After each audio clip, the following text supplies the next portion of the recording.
Everyone, welcome back to my channel मरीडूस good life. नई video के साथ मैं मरीडूला। जय श्री कृष्णा दोस्तों। 6 सितंबर और 7 सितंबर ये दोनों ही दिनों में देश भर में बहुत ही धूमधाम से भगवान श्री कृष्ण जी के जन्माष्टमी मनाया गया है। और कल 7 सितंबर के दिन मैं भी गई हूँ अघंजर महादेव जी के मंदिर। अघंजर महादेव जी के मंदिर हमारे घर के पास ही है और अघंजर महादेव जी के मंदिर में भी बहुत ही धूमधाम से भगवान श्री कृष्ण जी के जन्माष्टमी मनाया गया है। फ्रेंड्स, अघंजर महादेव मंदिर बहुत ही प्राचीन मंदिर है। मैं आने वाले वीडियोस में आप लोगों को ज़रूर बताना चाहूँगी, विस्तार से बताना चाहूँगी अघंजर महादेव जी के मंदिर के बारे में और दिखाना चाहूँगी। और फ्रेंड्स, आज भगवान श्री कृष्ण जन्माष्टमी के शुभ और पावन अवसर पर प्रोफेसर पाठक ने बहुत ही अच्छे तरीके से भगवान श्री कृष्ण जी के कथा सुनाए हैं। तो फ्रेंड्स, आइए हम कथा सुनते हैं प्रोफेसर पाठक से। अपने मन के भावों को भक्ति भाव में लगाने के लिए तो हमारे साथ हैं डॉक्टर ऋषिराज पाठक एंड मुनिराज पाठक, जो संस्कृत के स्कॉलर हैं, जो दिल्ली यूनिवर्सिटी में संस्कृत के प्रोफेसर हैं और जो योग और साधना में अपने आप को और धर्म को आगे बढ़ा रहे हैं।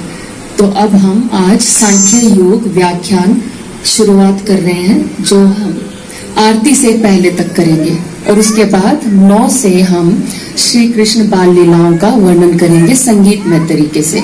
आपसे आशा है कि आप सब यहाँ इकट्ठे हों और भजन का आनंद लें। जय श्री कृष्ण। जय श्री कृष्ण। आज जन्माष्टमी के अवसर पर भगवान श्री अघंजर महादेव जी के इस पावन मंदिर में भगवान श्री कृष्ण जी की जन्म लीला के उत्सव को मनाने के लिए हम सब यहाँ उपस्थित हुए हैं। आज का दिन भारतीय संस्कृति में विशेष महत्व रखता है। आज के दिन हम भगवान श्री कृष्ण का जन्मोत्सव मनाते हैं। भारत में भगवान श्री कृष्ण के जन्मोत्सव मनाने की अलग अलग परंपराएं हैं, पर सभी रात्रि को 12 बजे तक कीर्तन करते हैं, भजन करते हैं और रात को 12 बजे जब भगवान श्री कृष्ण का जन्म हो जाता है, उनका अवतरण हो जाता है, उसके बाद प्रसाद से भोग लगाकर और प्रसाद वितरण करके, प्रसाद ग्रहण करके फिर हमारे इस व्रत का उपसंहार हो जाता है। तो यह क्रम आज रात्रि को चलेगा। उससे पहले, अभी आरती से पहले हम सांख्य और योग विषय पर चर्चा करेंगे। सांख्य और योग विषय पर चर्चा करने से पहले मैं यह बता देना चाहता हूं कि भगवान श्री कृष्ण जी के विषय में 2 स्थितियां हैं। एक तो भगवान श्री कृष्ण जी के बारे में है और एक भगवान श्री कृष्ण जी के द्वारा कहा हुआ है। भगवान श्री कृष्ण के बारे में तो श्रीमद् भागवत महापुराण में लिखा है, महाभारत में लिखा है, हरिवंश पुराण में लिखा है, ब्रह्म वैवर्त पुराण में लिखा है, भविष्य पुराण में लिखा है, विष्णु पुराण में लिखा है, अलग अलग ग्रंथों में लिखा है भगवान श्री कृष्ण के बारे में। और जो भगवान श्री कृष्ण जी ने कहा है वह है श्रीमद् भगवत गीता में। तो भगवान श्री कृष्ण जी के विषय में ये 2 अलग अलग बातें हैं।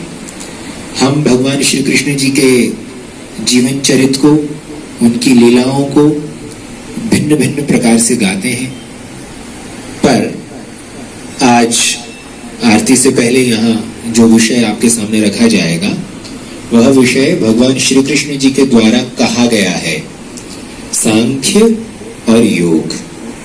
इस विषय की शुरुआत श्रीमद् भगवत गीता के पहले अध्याय से होती है। महाभारत के युद्ध के विषय में हम सभी जानते हैं कि महाभारत भारतवर्ष का एक ऐतिहासिक युद्ध था। महाभारत नाम के 2 अर्थ हैं, एक तो ग्रंथ और एक युद्ध। एक घटना अर्थ है और एक युद्ध घटना और दूसरा ग्रंथ।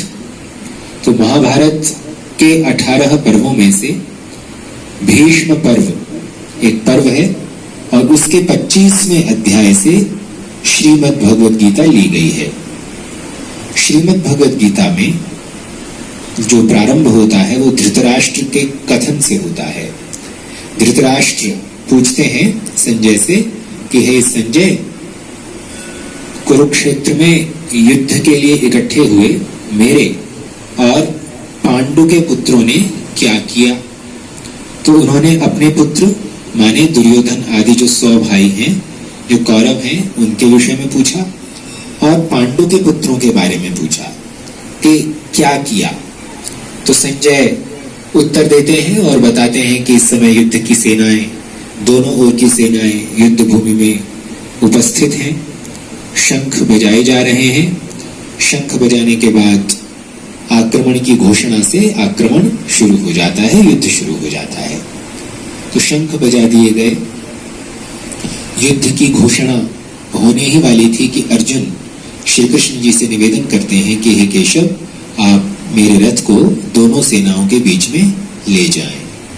तो भगवान श्री कृष्ण दोनों सेनाओं के बीच में रथ ले जाते हैं और अर्जुन अपने प्रतिस्पर्धियों को देखते हैं, जो कौरव दल के योद्धा हैं, जिसमें पितामह भीष्म हैं, द्रोणाचार्य जी हैं, दुर्योधन हैं, दुशासन हैं, कृपाचार्य जी हैं, जो भी इनके गुरु, इनके भाई, इनके बंधु, इनके रिश्तेदार, इन सबको देखकर अर्जुन के मन में मोह उत्पन्न हो जाता है और वो कृष्ण से कहते हैं कि हे कृष्ण, मैं युद्ध लड़ना नहीं चाहता, मुझे ऐसी विजय प्राप्त नहीं करनी।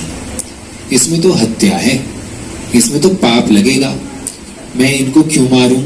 इनको मारने के बावजूद भी जो मुझे राज्य मिल जाएगा वह राज्य तो एक दिन मुझसे छूट ही जाएगा।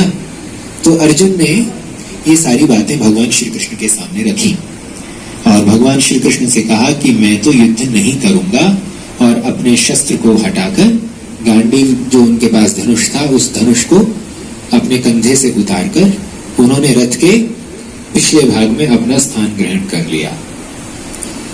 इसमें पहला अध्याय समाप्त हो जाता है। अब दूसरा अध्याय शुरू होता है।